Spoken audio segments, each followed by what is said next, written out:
जय हिंद, वंदे मातरम। स्वागत है आप सभी का आपके अपने यूट्यूब चैनल जीके जीएस के भंडारा पर। आज की इस वीडियो में टीसीएस ने अपनी विभिन्न प्रतियोगी परीक्षा में पूछे साइंस के अति महत्वपूर्ण प्रश्न है मैं आपको कराने वाला हूं, जो आने वाले आरपीएफ कांस्टेबल और आरपीएफ एसआई के लिए सबसे ज़्यादा महत्वपूर्ण है। तो साथियों, आज के इस प्रैक्टिस सेट को आप लोग पूरा कीजिएगा और प्रैक्टिस सेट को पूरा करने के बाद आपको अपना स्कोर ईमानदारी के साथ है कमेंट बॉक्स में शेयर करना और बताना कि आपने इस प्रैक्टिस सेट में से कितने प्रश्न सही किए और ये प्रैक्टिस सेट आपको कैसे लगा। प्रैक्टिस सेट पसंद आए तो वीडियो को लाइक, कमेंट और चैनल को सब्सक्राइब करना ना भूलें। तो फिर चलिए शुरू करते हैं आज का अपना ये साइंस के अति महत्वपूर्ण प्रश्नों का प्रैक्टिस सेट है, जो आरपीएफ कांस्टेबल और आरपीएफ एसआई के लिए तैयार किया गया है। तो पहला प्रश्न है आपके सामने कि रिबोफ्लोविन है, तो बताओ क्या है। तो रिबोफ्लोविन यह एक विटामिन है। ऑप्शन संख्या ए इस प्रश्न का राइट आंसर हो जाएगा। प्रश्न संख्या 2 है आपके सामने कि रबड़ के वल्कनाइजेशन में प्रयुक्त तत्व है, तो कौन से तत्व का प्रयोग करते हैं। तो ये करते हैं सल्फर का। 2 का आंसर ऑप्शन संख्या बी इस प्रश्न का राइट आंसर हो जाएगा। प्रश्न संख्या 3 है आपके सामने कि मानव शरीर में सर्वाधिक मात्रा में पाया जाता है, तो बताओ किसकी मात्रा सर्वाधिक होती है। तो इसमें जो सर्वाधिक मात्रा होती है वो जल की होती है। 3 का आंसर ऑप्शन संख्या बी इस प्रश्न का राइट आंसर हो जाएगा। प्रश्न संख्या 4 है आपके सामने कि संक्रामक रोगों को रोकने के लिए दी जाने वाली औषधि का नाम है, तो बताओ कौन सी औषधि देते हैं संक्रामक रोगों से और रोकने के लिए। तो इसमें देते हैं सल्फाइथोलोजोल, यानी 4 का आंसर ऑप्शन संख्या ए इस प्रश्न का राइट आंसर हो जाएगा। प्रश्न संख्या 5वां है आपके सामने कि संश्लेषित दवा का उदाहरण है, तो बताओ कौन सा है संश्लेषित दवा का उदाहरण। तो ये है एस्पिरिन। 5 का आंसर ऑप्शन संख्या सी इस प्रश्न का राइट आंसर हो जाएगा। 6वां प्रश्न है आपके सामने कृत्रिम रेशा का निम्नलिखित नाम भी है, तो बताओ कौन सा है। तो कृत्रिम रेशा का जो नाम है वो है रेयॉन। 6 का आंसर ऑप्शन संख्या ए इस प्रश्न का राइट आंसर हो जाएगा। प्रश्न संख्या 8 है आपके सामने कि रक्त का थक्का बनने के लिए कौन सा प्रोटीन जिम्मेदार है, तो बताओ कौन सा प्रोटीन है जो रक्त का थक्का बनाने के लिए जिम्मेदार है। तो ये एल्ब्यूमिन ए। 8 का आंसर ऑप्शन संख्या ए इस प्रश्न का राइट आंसर हो जाएगा। प्यारे साथियों, अगर आपको ये वीडियो पसंद आ रही हो तो प्लीज़ वीडियो को एक लाइक आप लोग जरूर करना। चैनल को आपने अभी तक सब्सक्राइब नहीं किया होगा तो चैनल को आप लोग जरूर सब्सक्राइब कर लीजिएगा। 8वां प्रश्न है आपके सामने कि आयोडीन युक्त हार्मोन है, तो बताओ कौन सा है। तो आयोडीन युक्त जो हार्मोन है वो है थायरॉक्सिन। 8 का आंसर ऑप्शन संख्या ए इस प्रश्न का राइट आंसर हो जाएगा। प्रश्न संख्या 9 है आपके सामने किसके द्वारा आनुवांशिकता के सिद्धांत को आनुवांशिकी कहा गया है, तो बताओ किसके द्वारा कहा गया है। तो ये कहा गया है डब्ल्यू वाटसन के द्वारा। 9 का राइट आंसर ऑप्शन संख्या डी इस प्रश्न का राइट आंसर हो जाएगा। प्रश्न संख्या 10 है आपके सामने कि होमोसोपियंस किसका वैज्ञानिक नाम है, तो बताओ किसका है। तो जो होमोसोपियंस है ये मनुष्य का वैज्ञानिक नाम है। 10 का आंसर ऑप्शन संख्या सी इस प्रश्न का राइट आंसर हो जाएगा। प्रश्न संख्या 11 है आपके सामने कि अस्थि एवं सीमेंट में कौन सा तत्व समान है, तो बताओ कौन सा तत्व है जो अस्थि एवं सीमेंट में समान है। तो ये तत्व है वो है कैल्शियम। 11 का आंसर ऑप्शन संख्या बी इस प्रश्न का राइट आंसर हो जाएगा। प्रश्न संख्या 12 है आपके सामने कि भोजन की पाचन क्रिया शुरू होती है, तो बताओ किसमें होती है। तो जो भोजन की पाचन क्रिया शुरू होती है वो मुंह से होती है, यानी 12 का आंसर ऑप्शन संख्या ए इस प्रश्न का राइट आंसर हो जाएगा। प्रश्न संख्या 13 है आपके सामने कि मानव शरीर में जल का परिमाण लगभग होता है, तो बताओ कितने प्रतिशत होता है मानव शरीर में जल। तो ये होता है 65 से 80%। 13 का आंसर ऑप्शन संख्या सी इस प्रश्न का राइट आंसर हो जाएगा। प्रश्न संख्या 14 है आपके सामने कि पित्त स्रावित होता है, तो कहाँ से स्रावित होता है पित्त। तो पित्त रस है ये लीवर से स्रावित होता है। 14 का आंसर ऑप्शन संख्या डी इस प्रश्न का राइट आंसर हो जाएगा। प्रश्न संख्या 15 है आपके सामने कि एक औसत वयस्क मानव शरीर में हड्डियों की संख्या होती है, तो कितनी होती है ये आप लोगों को बताना। वीडियो पसंद आ रही तो प्लीज़ वीडियो को लाइक कीजिएगा। चैनल को सब्सक्राइब नहीं किया होगा तो चैनल को आप लोग जरूर सब्सक्राइब कर लीजिएगा। चारों ऑप्शन आपकी स्क्रीन पर शो रहे, तो बताओ मानव शरीर में कितनी हड्डियाँ होती हैं बताइएगा। तो ये मानव शरीर में जो हड्डियों की संख्या है वो है 206। 15 का आंसर ऑप्शन संख्या बी इस प्रश्न का राइट आंसर हो जाएगा। प्रश्न संख्या 16 आपके सामने की नेत्र गोलक किस किस सेट द्वारा चालित होता है। तो बताइए किसके द्वारा चालित होता है। 16 का आंसर आपको बताना है। तो ये 6 मांसपेशियों के द्वारा होता है। 16 का आंसर ऑप्शन संख्या बी इस प्रश्न का राइट आंसर हो जाएगा। 17वां प्रश्न है आपके सामने कि मानव शरीर के संबंध में किसने पूर्ण विवरण दिया था। तो बताओ किसने दिया था। तो मानव शरीर के संबंध में जो पूर्ण विवरण दिया था वो विलियम हार्वे ने दिया था। 17 का आंसर ऑप्शन संख्या डी इस प्रश्न का राइट आंसर हो जाएगा। प्रश्न संख्या 18 है आपके सामने कि मानव शरीर में निम्न में से किस अंग की हड्डी सबसे लंबी होती है। तो बताओ कौन से अंग की होती है।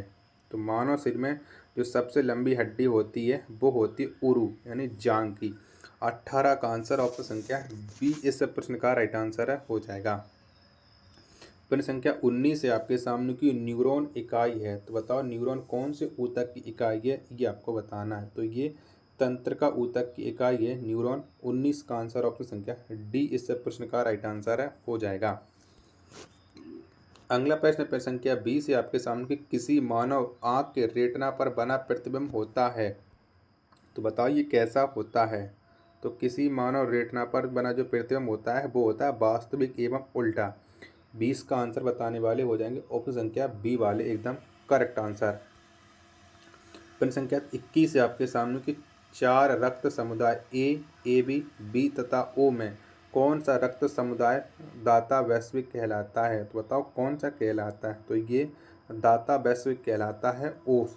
21 का आंसर ऑप्शन संख्या सी इस प्रश्न का राइट आंसर हो जाएगा। प्रश्न संख्या 22 है आपके सामने कि मानव शरीर में रुधिर के स्कंदन में निम्नलिखित में से किस खनिज की भूमिका महत्वपूर्ण होती है। बताओ कौन से खनिज की होती है। तो ये जो महत्वपूर्ण भूमिका होती है वो कैल्शियम की होती है। 22 का आंसर ऑप्शन संख्या सी इस प्रश्न का राइट आंसर हो जाएगा। प्रश्न संख्या 23 है आपके सामने कि मानव शरीर में रक्त की परिशुद्धि की जाती है। तो बताओ किसके द्वारा की जाती है। तो मानव शरीर में जो रक्त की परिशुद्धि की जाती है वो वृक्क के द्वारा की जाती है। 23 का आंसर ऑप्शन संख्या सी इस प्रश्न का राइट आंसर हो जाएगा। प्रश्न संख्या 24 है आपके सामने खून को बहने से रोकने में कौन सा विटामिन भाग लेता है। बताओ कौन सा विटामिन लेता है। तो ये खून को बहने से रोकने के लिए विटामिन के भाग लेता है। 24 का आंसर ऑप्शन संख्या बी इस प्रश्न का राइट आंसर हो जाएगा। अगला प्रश्न प्रश्न संख्या 25 है आपके सामने कि रक्त का पीएच मान होता है। तो बताओ कितना होता है। तो रक्त का जो पीएच मान होता है वो 7 और 8 के बीच में होता है। 25 का आंसर ऑप्शन संख्या बी इस प्रश्न का राइट आंसर हो जाएगा। प्रश्न संख्या 26 है आपके सामने कि रक्त उदाहरण है। तो बताओ रक्त किसका उदाहरण है। तो ये रक्त है संयोजी ऊतक का उदाहरण है। 26 का आंसर ऑप्शन संख्या बी इस प्रश्न का राइट आंसर हो जाएगा। साथियों अगर आपको ये वीडियो पसंद आई हो तो प्लीज़ वीडियो को लाइक कीजिएगा। चैनल को आपने अभी तक सब्सक्राइब नहीं किया होगा तो चैनल को आप लोग जरूर सब्सक्राइब कर लीजिएगा और इस पेट सेट को आप अपने बेस्ट फ्रेंड के पास है प्लीज़ एक बार जरूर शेयर कीजिएगा। प्रश्न संख्या 27 है आपके सामने कि शरीर में हीमोग्लोबिन का कार्य है। तो बताओ कौन सा कार्य है शरीर में हीमोग्लोबिन का। तो इसका कार्य ऑक्सीजन का परिवहन करना। 27 का आंसर ऑप्शन संख्या ई इस प्रश्न का राइट आंसर हो जाएगा। 28वां प्रश्न है आपके सामने कि पाचन और श्वसन नलियाँ कहाँ क्रॉस होती हैं। बताइए कहाँ पर एक दूसरे को क्रॉस करते हैं। तो ये ग्रासका में करती हैं एक दूसरे को क्रॉस। 28 का आंसर ऑप्शन संख्या सी इस प्रश्न का राइट आंसर हो जाएगा। प्रश्न संख्या 29 है आपके सामने कि मनुष्य में लाल रुधिर कण कोशिकाओं के जीवन की अवधि होती है। तो बताओ कितनी होती है। तो इनकी जो अवधि होती है वो 120 दिन होती है। 29 का आंसर ऑप्शन संख्या बी इस प्रश्न का राइट आंसर हो जाएगा। प्रश्न संख्या 30 है आपके सामने कि सबसे कम विषालु नाइट्रोजनी अपशिष्ट है। तो बताओ कौन सा है। तो सबसे कम विषालु नाइट्रोजनी अपशिष्ट ये है यूरिया। 30 का आंसर ऑप्शन संख्या ए इस प्रश्न का राइट आंसर हो जाएगा। प्रश्न संख्या 31 है आपके सामने कि मानवों में सर्गभवता की औसत अवधि है। तो बताओ कौन सी है। तो इनकी जो औसत अवधि है वो है 36 से 38 सप्ताह। 31 का आंसर ऑप्शन संख्या बी इस प्रश्न का राइट आंसर हो जाएगा। प्रश्न संख्या 32 है आपके सामने कि पादपों में परागकण कहाँ पैदा होता है। बताओ कहाँ पर पैदा होते हैं। तो ये पराग कोश में परागकण पैदा होते हैं। 32 का आंसर ऑप्शन संख्या ए इस प्रश्न का राइट आंसर हो जाएगा। प्रश्न संख्या 33 है आपके सामने कि राष्ट्रीय पादप आनुवांशिक संस्थान ब्यूरो कहाँ पर स्थित है। तो कहाँ पर है। तो ये राष्ट्रीय पादप आनुवांशिक संसाधन ब्यूरो ये स्थित है नई दिल्ली में। 33 का आंसर ऑप्शन संख्या सी इस प्रश्न का राइट आंसर हो जाएगा। प्रश्न संख्या 34 है आपके सामने कि विषाणु संक्रमण से होने वाला रोग है। तो बताओ कौन सा है। तो विषाणु संक्रमण से जो रोग होता है वो होता है जुखाम। 34 का आंसर ऑप्शन संख्या सी इस प्रश्न का राइट आंसर हो जाएगा। प्रश्न संख्या 35 है आपके सामने कि डिप्थीरिया और इन्फ्लुएंजा का कारण है। बताओ कौन सा कारण है। तो डिप्थीरिया और इन्फ्लुएंजा का जो कारण है वो है क्रमशः जीवाणु और विषाणु। तो 35 का आंसर ऑप्शन संख्या बी इस प्रश्न का राइट आंसर हो जाएगा। 36वां प्रश्न है आपके सामने कि तारपीन प्राप्त किया जाता है, यानी तारपीन का जो तेल होता है वो किसके द्वारा प्राप्त करते हैं। तो तारपीन को प्राप्त किया जाता है चीड़ के पेड़ से, यानी 36 का आंसर ऑप्शन संख्या सी इस प्रश्न का राइट आंसर हो जाएगा। प्रश्न संख्या 37 है आपके सामने कि मनुष्य के कंकाल में कुल अस्थियों की संख्या है। बताओ कितनी अस्थियां हैं। तो मनुष्य के कंकाल में जो कुल अस्थियों की संख्या है वो है 206। 37 का आंसर ऑप्शन संख्या बी इस प्रश्न का राइट आंसर हो जाएगा। प्रश्न संख्या 38 है आपके सामने कि अंडे देने वाले स्तनधारी हैं। बताओ कौन से हैं अंडे देने वाले स्तनधारी। तो ये हैं डक विलेंट प्लिप्टिस। 38 का आंसर ऑप्शन संख्या बी इस प्रश्न का राइट आंसर हो जाएगा। तो साथियों आज के प्रैक्टिस सेट में 38 ही प्रश्न थे। अगर आपको ये वीडियो पसंद आई हो तो प्लीज़ आप वीडियो को लाइक कीजिएगा। चैनल को आपने अभी तक सब्सक्राइब नहीं किया होगा तो प्लीज़ आप लोग चैनल को आप लोग जरूर सब्सक्राइब कर लीजिएगा। मिलते हैं अपने नेक्स्ट वीडियो में, तब तक के लिए धन्यवाद। जय हिंद मेरे प्यारे साथियों।